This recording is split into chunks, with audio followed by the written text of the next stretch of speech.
अध्यात्म विज्ञान कोई धर्म या संप्रदाय नहीं है, ये स्पिरिचुअल साइंस है जो कुदरत के कानून पर आधारित है। ये विज्ञान पूरे ब्रह्मांड के सभी रहस्यों को उजागर करता है और जीवन के सभी पहलुओं को समझने के लिए एक नई दृष्टि देता है। इसी को आर्ट ऑफ विजन कहते हैं, दुनिया को देखने की एक नई दृष्टि, जो अध्यात्म विज्ञानी परम पूज्य स्वामी श्री कमलेशानंद जी के निर्देशन में सनातन सत्य का अनुसंधान कर हमारे जीवन को प्रकाशित करे। जय सच्चिदानंद। આત્માના પ્રકાશમાં દેખાય છે એટલે સાયન્ટિફિકલી પ્રૂફ છે કે આત્મા છે સાયન્સની દ્રષ્ટિએ. આમ તો આત્માના ઘણા બધા પ્રૂફ છે પણ આ સાયન્સની એવી રીતે મોક્ષ, સ્વર્ગ, નર્ક એનું કોઈ સાયન્ટિફિક મળે ખરું? ખરું મોક્ષનું છે, સ્વર્ગનું છે અને નર્કનું છે, બધાના પ્રૂફ છે. તો સમજાવો. સમજાયેલું છે કે ફેરથી કહીશ. ભારત દેશનો કાનૂન છે કે એક વ્યક્તિનું ખૂન કરે કે મારી નાખે તો એને જન્મટીપની સજા અથવા મોતની સજા આપવી. આવો ભારત દેશનો કાનૂન છે. હવે કોઈ વ્યક્તિ 50 વ્યક્તિને મારી નાખે તો શું કરવાનું? એને 50 વખત ફાંસી આપવાની. તો ભૂલ કહેવાય ને. તો એકને 50માં બેઠવું પડ્યો. એના માટે નરગતિ છે કે ત્યાં મારો કાપો તો જૂતો થઈ જાય. સમજ્યા? એવું અહીંયા જે લોકોનું નેચર પોતાની સુખ બીજાને આપવાનું છે, સાધન, સંપત્તિ, સત્તા, પૈસા બીજા માટે વાપરે છે, પોતા માટે વાપરતો નથી. એને સુપર હ્યુમન નેચર કહેવાય. એનું સુખ અહીંયા ભોગવાય નહીં એટલે દેવલોકમાં જાય. દેવલોકમાં જઈને કશું કામ કરવાનું નહીં. ખ્યાલ આવ્યો? આવો કારણ કે એને શું કહેવાય કે એવું સુખ છે કે જેનું ફળ આ સંસારમાં ભૌતિક રીતે મળી શકે એમ મનુષ્ય અવતારમાં, એટલે દેવગતિમાં જઈને ત્યાં એનું પુણ્ય ભોગવે છે. સામાન્ય પુણ્યનું ફળ અહીંયા મળે. ખ્યાલ આવ્યો? માનવતાવાદી કર્મ કર્યા હોય તો એનું પુણ્યનું ફળ અહીંયા મળે. પણ જેને સુપર હ્યુમન નેચર, પોતાના હકનું ખાવું, શું કીધું? પોતાના હકનું ખાવું, એને માણસ શું કહે છે? લૌકિક વ્યવહાર છે આપણો. પોતાના હકનું ખાવું. બરાબર. ખ્યાલ આવ્યો? બીજાના હકનું ખાઈ જવું એને અણહકનું કહે છે. બરાબર. પણ પોતાના હકનું બીજાને આપી દેવું. ખ્યાલ આવ્યો? બરાબર છે. બીજા પોતાના હકનું ખાવું એ પ્રકૃતિ છે. પ્રકૃતિ પર બીજાને આપી દેવું. બીજાના હકનું ખાવું એ વિકૃતિ છે. અને પોતાના હકનું બીજાને આપવું એ સંસ્કૃતિ છે. બરાબર. સમજાયું? સમજાયું. હા. એટલે પોતાના હકનું બીજાને આપે છે માટે દેવ એનું સુખ ભોગવા માટે અહીંયા નથી. આ સ્વર્ગ અને નર્ક આપણે સાંભળેલું છે, બધું શાસ્ત્રોક્ત રીતે બરાબર છે, પણ ઘણા એવું પણ અત્યારે આ લોજિકલ જમાનો છે ને આર્ગ્યુમેન્ટ લોકો કરે છે આ વાત કરી ત્યારે કે સ્વર્ગ નર્ક જેવું કશું છે જ નહીં. અહીંયા ઘણા લોકોને વૈભવી સુખો ભોગવતા જોઈએ છે, સ્વર્ગ જેવા સુખો ભોગવતા હોય, અને ઘણા એટલી બધી પીડા અને વ્યાધિ ઉપાધિમાં જીવતા હોય, એટલી બધી એમની વેદના હોય, ત્રાસ હોય, પણ મૃત્યુ ના આવતું હોય એટલે એમ લાગે કે આ નર્કની વેદના ભોગવે છે. એટલે એવું આમ આર્ગ્યુમેન્ટ જે લોજિકલી જે ભણેલા એજ્યુકેટર છે એમની જ્યારે સ્વર્ગ નર્કની વાત કરીએ છીએ તો આ તર્ક આવે છે કે ભાઈ સ્વર્ગ નર્ક કશું નથી, મુક્તિ મોક્ષ પણ જે નથી એની તમે વાત કરો છો, કોને જોયું છે? હા, એટલે પૈસાથી છે ને મહેલ ખરીદી શકાય, ઊંઘ ના ખરીદી શકાય. બોલતા નથી. હવે જવાબ આપું છું, સાંભળજો, ખાલી હાથ કહેવાનું છે, બોલવાનું. તમારો પ્રશ્ન પતી ગયો.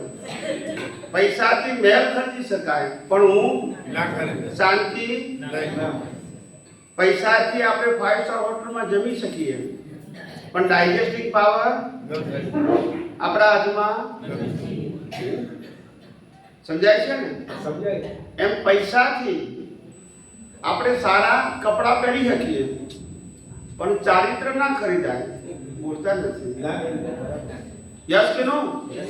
બસ તો પછી સમાજમાં ઘણા એવા દાખલાઓ કે ચારિત્રવાન હોય, પરિવાર પણ સારો હોય, બધા સાથે મેળ રહેતા, એમની પાસે વૈભવ પણ હોય અને એકદમ નિરાકુરતાથી એટલે આનંદમય જીવતા હોય, એમને ઊંઘ પણ સારી આવતી હોય. એવું નહીં, એવા પુણ્યશાળી આત્માઓ એવા જીવો જોવામાં આવે છે. અને વેદના વાળા તો ઘણા બધા જોઈએ, અને વેદના ભોગવતા એવા જીવો તો ઘણા જોવા મળે છે. એટલે એવું લાગે કે સ્વર્ગ નર્ક અહીંયા જ છે, કે તમારા કર્મનું ફળ અહીંયા ને અહીંયા મળશે તમને, આવું તર્ક થાય છે. હવે હું કરેક્શન કરું છું.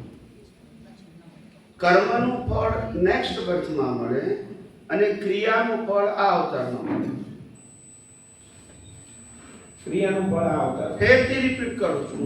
કર્મનું ફળ નેક્સ્ટ બર્થમાં મળે અને ક્રિયાનું ફળ આ અવતારમાં મળે.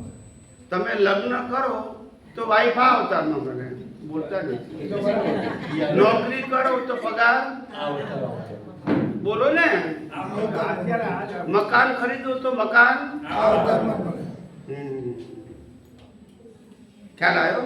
અને તમે વાઈફના કયા પ્રમાણે વસ્તુ ના લઈ જાઓ તો ગુસ્સો આ અવતારમાં જ થાય, નેક્સ્ટ બર્થમાં ના થાય. ક્રિયાનું ફળ ક્યારે મળે? આ અવતારમાં. અને કર્મનું ફળ? નેક્સ્ટ અવતારમાં. ક્રિયા જોઈ શકાય, કર્મ એનું ફળ ક્યારે મળે? સમજી ગયા?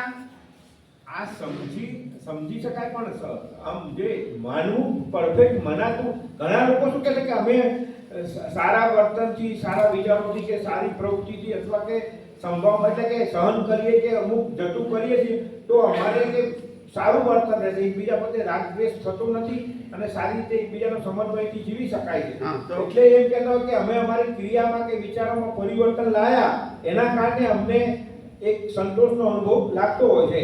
અને બીજા એટલે કે અત્યારે પ્રેક્ટિકલ અમે આ જમાનામાં જે કરીએ છીએ એપ્લાય, જે અમારી પાસે સમજ છે વ્યવહારિક, એનો ઉપયોગ કરીને અમે સુખ શાંતિ અનુભવી શકીએ છીએ.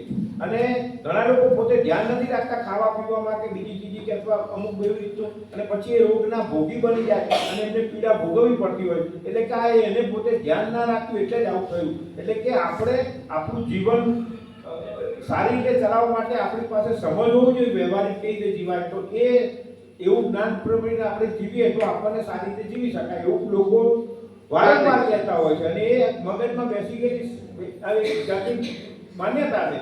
એટલે એને દૂર કરવા માટે આટલો પ્રશ્ન પૂછીને ક્લિયર કરું. હું સમજી ગયો, પણ દરેક જણા મરી જાય છે, ભૂલથી જ મરી જાય છે ને કે કર્મથી મરે છે? ધ્યાન રાખવું તો ના મરે જ ને. મૃત્યુની વાત તો હવે એ જીવનનો ભાગ છે, એ જીવનનો ભાગ અલગ નથી. એ અંતિમ પડાવ છે, અલગ નથી, પણ જીવનના ભાગથી અલગ નથી. બરાબર. એ ધ્યાન ના રાખ્યું એટલે મરી ગયા ને. શ્વાસ લેવો જોઈએ ને બંધ થઈ ગયો ને, ધ્યાન રાખવું ના જોઈએ કે? પણ જે એના હાથમાં જ નથી એનું તો શું હાથમાં છે? શ્વાસ લેવાનું હાથમાં શું છે? એટલે વચ્ચેનું જે મૃત્યુ અને જન્મ તો આત્માની બધા સમજે. વચ્ચેનામાં લોકો એવું કહે છે કે પોતાનું વ્યવહારિક સમજનો ઉપયોગ કરીએ તો ક્યાંક આપણે સારી રીતે જીવી શકીએ. એટલે રાવણને સમજામાં ફીલ ગયા ભૂલ કહેવાય ને. નહીં તો મહાભારત ના થયું ને સમજ્યા હોત તો. જો ભૂલતા નથી. હું વચ્ચેનું કહું છું, હવે પહેલા છેલ્લો નથી કહેતો. કૃષ્ણ ભગવાન દુર્યોધન ના સમજી ગયા ભૂલ કહેવાય ને, કારણ કે વચ્ચેનું છે. બોલતા નથી. એ બરાબર છે, પણ શું બરાબર નથી? પહેલું બરાબર, છેલ્લું બરાબર, વચ્ચેનું બરાબર, તો ભૂલ ક્યાં છે? અને એ આ બધી છે ને ઇતિહાસની વાતો છે, પણ પ્રેક્ટિકલ હાલના જીવનમાં પણ આપણા ગયા પછી બધા ઇતિહાસ જ કહેવાના છે આપણી લાઈફને. પણ બોલતા નથી. આપણા જીવનમાં જે બની ગયું ને એ આજે આપણા માટે ઇતિહાસ જ છે. એ રિપીટ થવાનું અત્યારે હાલ કોઈ એવો દાખલો બન્યો હોય ને કે જેનું એક્ઝામ્પલથી આપણે જલ્દી એક્સેપ્ટ કરી શકીએ તો બધા પેલું ઇતિહાસની વાત આવી જાય કે ભાઈ પૂર્વ કથાની વાતો આવી ગઈ એવું બધું. એટલે એને આપણે આમ સાબિત અથવા જાણી પરફેક્શન ના લઈ શાસ્ત્રમાં લખેલું છે, વાર્તા ગણી છે, એવું બધું થાય છે. હા, વાત બરાબર છે, પણ જ્યારે શરીર આપણું નથી એટલું તો સમજાય છે ને. હા એ સમજાય છે. પંચમહાભૂતનું શરીર પંચમહાભૂત આપણા નથી એ તો સમજાય છે ને. એ સમજાય છે. અને આ શરીરને જીવતું રાખવા માટે હવા પાણી ખોરાક પણ આપણા નથી ને. એ સમજાય છે. જન્મતાની સાથે મા બાપ ભાઈ બહેન ઘર પરિવાર ધર્મ સત્તા સંપત્તિ સબંધ સાધન જે આપે છે એ આપણું તો નથી ને. હા એ સમજાય. કુદરત આપે છે ને. બરાબર છે. બરાબર ને. હા એ બધું આપણે લઈ તો આયા નથી અને લઈ જવાના નથી. એ ખબર છે એ આપણે. ખબર છે. તો પછી જે વસ્તુ મળે છે ને જાય છે એ આપણી સ્વતંત્રતામાં હોય. આપનાર કુદરત છે, લેનાર પણ કુદરત છે. તો પછી આપણી પાસે સ્વતંત્રતા હોય. આ શરીર આપનાર કોણ છે? ચલાવનાર કોણ છે? કુદરત. અન્ન લાવનાર કોણ છે? તો પછી આપણે શું કંટ્રોલ રાખવાનો? જે જન્મ અને મૃત્યુ વચ્ચેની જે લાઈફ છે એ તો આખી પ્રક્રિયા કીધી. હા સાહેબ, આખી પ્રક્રિયા કીધી, પણ વચ્ચેમાં જેની પાસે બુદ્ધિ છે એ પોતાની બુદ્ધિનો ઉપયોગ કરીને કંઈક સમજનો ઉપયોગ કરીને જીવી શકે ને. સ્ટોક માર્કેટની અંદર બુદ્ધિશાળીઓ બહુ છેતરાયા છે એ બધાનો અનુભવ છે. ધંધાની અંદર લાખો લોકોએ નુકસાન કર્યું છે બુદ્ધિશાળીઓ એ બધાનો અનુભવ છે. બરાબર. ખ્યાલ આવ્યો? હા. કોર્ટ કચેરીમાં બુદ્ધિશાળી માણસો કેસ લઈને ફેલ થયા છે લાખો અનુભવ છે. બુદ્ધિશાળી માણસોની વાત કરું. હા, વાત બરાબર. હું ડબોલની વાત નથી ના ના, કરતો. બુદ્ધિશાળી બરાબર. તમે જે વાત કરો છો એ જ વાત કરું છું. ગમે એટલા બુદ્ધિશાળી હોય તો એ વાઈફ સાથે એડજસ્ટ થવા એવું જરૂરી નથી. ના ના, બધી ખબર તો છે ભાઈ. પણ આમાં કેવું છે કે એક ટકો પણ એવા પ્રસંગ હોય કે જે કંઈક સફળ થયા હોય અને પોતાનું જીવન સંતોષકારક જીવાય. 99% વાત નથી કરતો. 1% એવા હોય કે જે કંઈક પોતાની દ્રષ્ટિનો કે પોતાની સમજનો ઉપયોગ કરીને સારી રીતે જીવ્યા હોય. એવી કોઈ સમજ મળે એના માટે દેખો, પહેલી વસ્તુ એ છે કે મારે સમજીને જીવવું છે ને. હા હા સમજીને હા, એ ભ્રાંતિ કાઢી નાખું. બરાબર. જે જીવન ચાલી રહ્યું છે એ મારું નથી પણ કુદરતનું છે. આજે હા, હા. બાંધ્યું તારે મારી ભૂલ હતું, ઉકલે તારે મારી ભૂલ નથી. મારો કંટ્રોલ. નથી. માટે એમાં ઊંડા ઉતરવું નહીં. અને કુદરતી રચના જોવાનું ઓપિનિયન આપવાની જરૂર. નથી. જો ઓપિનિયન આપશો તો ફસાશો, જો સુધારવા જશો તોય ફસાશો. છે તમારા પાસે કંટ્રોલ? નથી. નથી. તો પછી શું કામ મહેનત કરો છો? પોતે પોતે સહન કરે એવો કંટ્રોલ હોય કદાચ. શેનું સહન કરવાનું? શરીર સહન કરે છે કુદરતનું. આપણે શું સહન કરીએ છીએ? જેને બાળવાનું છે એ સહન કરે છે. આપણે વળવાના છે? ના. તો પછી નહીં લેવા દેવાનું, લોડ લેવું. અનાદિકાળથી દેહાધ્યાસનો અભ્યાસ પડી ગયો. શેનો અભ્યાસ પડ્યો? હું જ વિચારું છું, હું જ બોલું છું, હું જ કરું છું. આ અભ્યાસને તોડવા માટે મન વચન કાયાની અવસ્થા માત્ર આપણી અને બધાની એ જોવી પડશે અભ્યાસ તોડવા માટે. બીજો કોઈ ચમત્કારિક રસ્તો નથી. અને આજ સનાતન સત્ય છે. એ આજે સમજો કે લાખ અવતાર પછી આ જ સમજવાનું છે. હવે કેટલા નથી સમજતા એને આપણે ગણવાના નથી. ખ્યાલ આવ્યો? રામ જીવતા હતા ત્યારે રામને કેટલાય જ્ઞાની માન્યા એ આપણે કાઉન્ટ કરવું. નથી. કૃષ્ણ ભગવાન જીવતા હતા ત્યારે કેટલા લોકો એમને જ્ઞાની માન્યા એ આપણે ગણવું. નથી. સમજી ગયા? હા. એટલે આ કોઈ નવી વસ્તુ નથી. નથી. દરેક વ્યક્તિને મહાપુરુષોની ઓળખાણ પડે એવું જરૂરી નથી. કારણ કે એવા ઉત્કૃષ્ટ પ્રકારના પુણ્ય બધાના ના લઈને આવ્યા હોય તો શું કરે?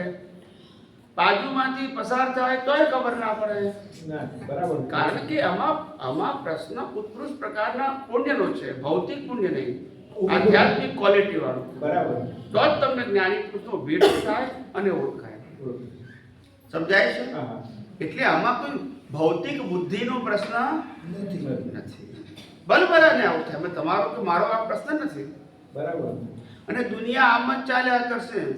ખ્યાલ આવ્યો? હા. રામકૃષ્ણ મહાવીરે ચિંતા કરી હોત તો જો અહીંયા હોત. બોલતા નથી એમને એમની ચિંતા કરવી હે પોતાની કરી એમ પોતે ચિંતા આ જગતમાં કરવા જેવી જ નથી, કારણ કે આપણે ચલાવનારા નથી આપણે ભોગવનારા નથી આપણે બનાવનારા નથી તો પછી શું કામ ઊંડા ઉતરો છો? ચંદુલાલ અને તેની નામ અને નામની આખી માયા કુદરતી રચના છે. તમે શું કામ ચંદુલાલ થાવ છો? બરાબર ખ્યાલ આવ્યો કે નહીં? શરીરનું નામ ચંદુલાલ છે એની ના પાડતા નથી પણ આપણે શરીર છીએ નથી તો પછી આપણે આત્મામાં રહો ને.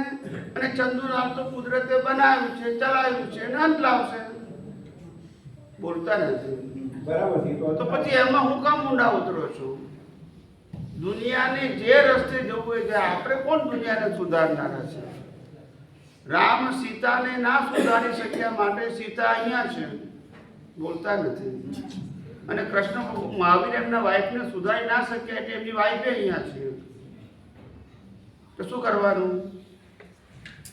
સમજાય છે કે નહીં? હા. જો કોઈ કોઈને સુધારી શકતું હોત તો આવું બને ના બને તો પછી સમજાય છે? એટલે કોઈની પાસે સુધારવાની કે બગાડવાની સ્વતંત્ર શક્તિ નથી.